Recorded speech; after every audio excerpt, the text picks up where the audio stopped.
There's a lot of concern about the change from ICD-9 to ICD-10, and I think a lot of it is overblown. What we have is a situation that the appearance of the codes will change, but the diseases don't change.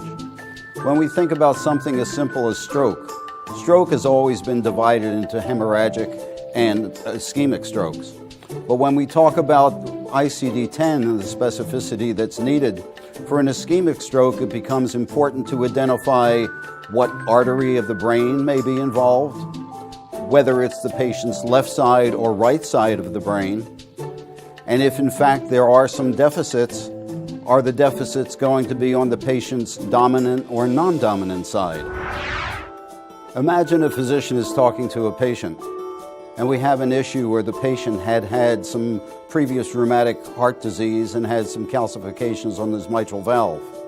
So here we are inside the heart, and we see that the mitral valve is moving, and one of those vegetations just took off, went up the internal carotid artery, went up into the brain through the carotid siphon, went up into the middle cerebral artery and lodged in the branch of the middle cerebral artery, causing an infarct. That infarct is a cerebral infarct due to embolism of the left middle cerebral artery. And that's the way it has to be described for ICD-10. Children are not just small adults. Pediatric medicine is not the same as adult medicine. At Dcba, we understand this and have developed a CDI program tailored to pediatric hospitals. Do you have a CDI program that fits your hospital? Dcba, for children's hospitals.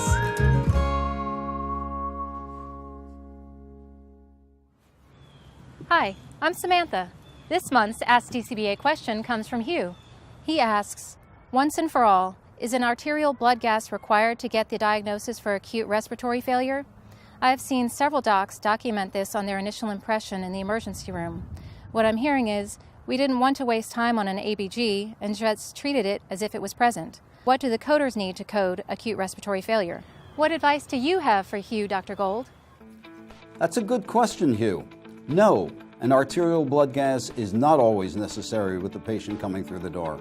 It becomes very important for the coder to be able to validate that something she sees in the medical record in the emergency room is indeed representative of a valid diagnosis. There's evidence of documentation by the nursing staff and documentation by the physicians who are seeing the patient. You may see somewhere in one of their notes, patient is awake, alert, and in no distress. Well, the chances that this patient has acute respiratory failure with that kind of documentation is pretty slim. However, if we see that the patient is breathing rapidly with respirations over 26 per minute, if there's use of accessory muscles or inability to speak full sentences more than 1 to 2 words, then the chances are that acute respiratory failure is a valid diagnosis. And it becomes important to recognize that this is a good diagnosis in a patient who's awake. In a patient who's unconscious, however, there can be very different criteria to look for. Join us next month for another question on Ask Dcba. Hi, I'm Amy Free, one of the developers of CDI Tracks, a software tool that tracks your CDI program. It's important to most CDI managers that the software be easy to use and not burdensome. You don't have to be a computer expert to use CDI Tracks.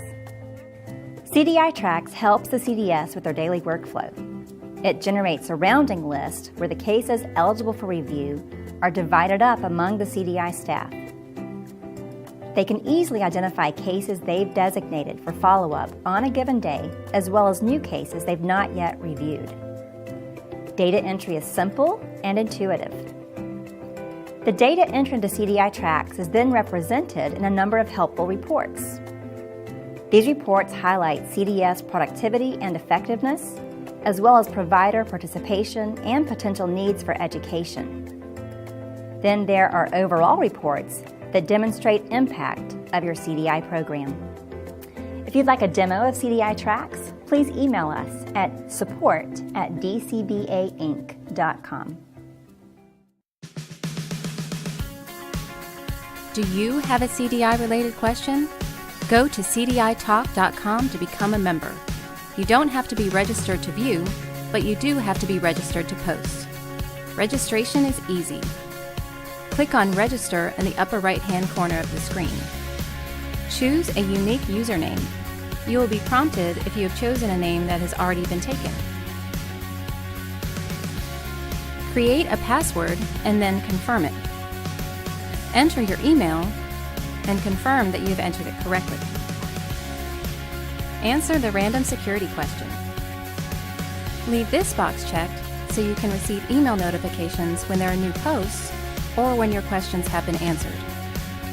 After reading over the forum rules, check this box and then click Complete Registration. When you see this message, you know your account has been submitted for moderation and you'll be notified by email when it is activated. If you have any questions, feel free to email me at ssuggs@dcbainc.com.